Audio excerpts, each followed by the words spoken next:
But it may not be all butterflies and unicorns, as I tend to be more optimistic. We're in times of some turmoil. And just when we thought we were reopening the world and starting to see splinters of optimism and rays of hope and sunshine, we have a tragedy in one of our states that has put a pale on what might otherwise be an enthusiastic march back to something that feels like normal. So the question for today's Monday Moment becomes more around insulating your team from turmoil. In fact, how do you, as a leader, insulate the team you have the privilege of leading from turmoil, turbulence, tough times, and delicate issues? And the reality is you can't always insulate them from everything. And the second reality is, while these events in our current time are tragic and difficult and sensitive and delicate, the nature of life is these tumultuous times and tragedies and events that deserve our attention to pivot will happen again and are far more regular than perhaps we're willing to admit. So when those times are turbulent, such as now or last week or 2 months ago when the lockdown and the pandemic was still new news or a new issue, what do you do as a leader to insulate those you have the privilege of leading through the difficulty? Well, there are 3 options, or 3 good guidelines, or what I would call best practices.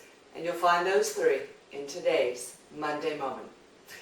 Guideline number 1, bring them together. And maybe this is a team meeting, a huddle. Maybe this is a group Zoom call, though I know everyone is rather over Zooming at the moment of this recording. Bring the team together in a way that you can socialize, break bread, discuss a little more casually, with a little more vulnerability, perhaps the issues of the day.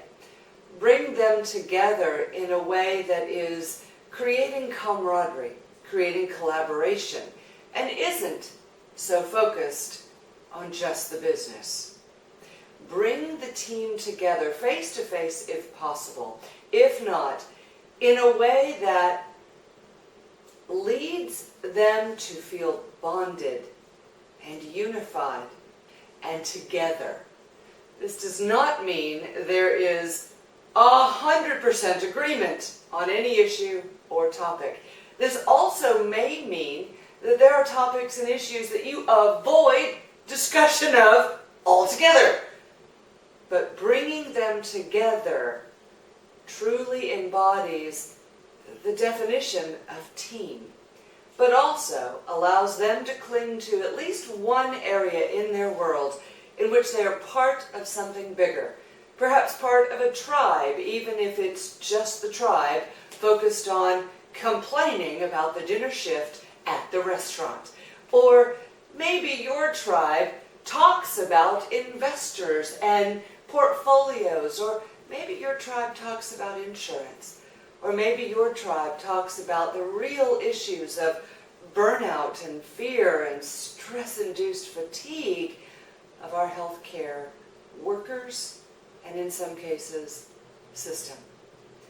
Bring the team together so that you can create a sense of handling whatever turmoil comes your way together as a unit. Second guideline, be the beacon. If you have children and you as a parent cuss at oncoming traffic, isn't it amazing that your children at a very young age learn creative words and expression that they will then say in public, and you are fascinated by where they learn such words from? While we don't typically compare employees to children as if there is a direct comparison, because there isn't, in this case, Being the beacon is about you as the leader, raising your awareness to a much higher level about they will do, watch, consider, emulate, and duplicate all those actions you're taking. Be the beacon, which as a lighthouse analogy means they're not always going to follow your direction. They may see the light off in the distance and decide, nah, taking the boat this way. And that's okay. But you as the leader want to ensure, especially in times of turmoil, that one of the areas or ways in which you try to insulate the team from more difficulty is by serving as a beacon they can follow. Be the example for how to handle this situation. Be the example for how to manage your stress level. Be the example for what you value as an organization. If you value customers, they come first, and your actions need to demonstrate that. If you value patrons or clients or donors or colleagues, your actions need to demonstrate that. You are the beacon, whether it be of hope, of action, or of guidance. Be that leader in times of turmoil. And you might be surprised how many do actually loyally and quickly follow. Third guideline, and perhaps one of the most important: practice tolerance. Now I hesitate in saying practice tolerance because I'm not speaking of tolerance of a value or action that certainly doesn't align with perhaps yours or mine.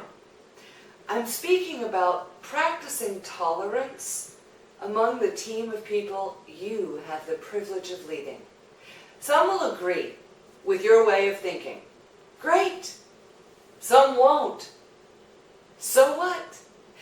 It's about looking at truly the value of opinions from all directions, concerns over different issues, importance placed on things that perhaps don't cross your radar on a daily basis, and that's okay. In this case, it's the tolerance of those who need to deal with something, call it a tumultuous public event, a tragedy, or a personal issue, in their own way. Give them that bandwidth. Practice tolerance in having team members who perhaps will have a volatile reaction to the news, or events, or elections, or campaign ads, or Facebook ads or commercials. Give them that tolerance. And set boundaries for what's appropriate to be shared here at the office. What's appropriate to be vented when, where, and in whose office, might I suggest yours as the boss. But also, while you're setting some healthy guidelines for venting, expression, discussion, conversation, practice tolerance. You being the leader in no way implies that you must agree with the opinions of all those you have the privilege of leading.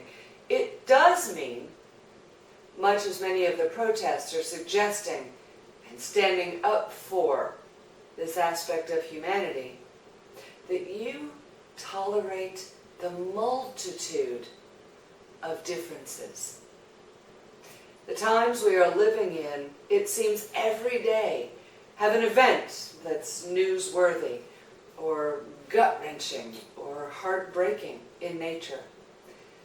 It's hard to stay focused. We thought we were just coming out of the pandemic focus, and then something else occurs and grabs our attention.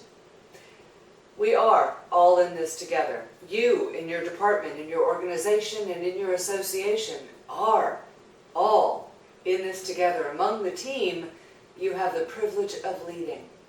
Now more than ever, your leadership skills make a difference in how you, we, and all of us come through these events, protected, insulated, and perhaps bonded even more than we ever thought possible.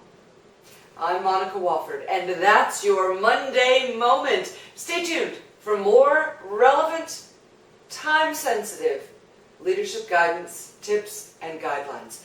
In fact, I hope you'll join us regularly. Sign up for your Monday Moment at mondaymoment.com or go to contagiouscompanies.com.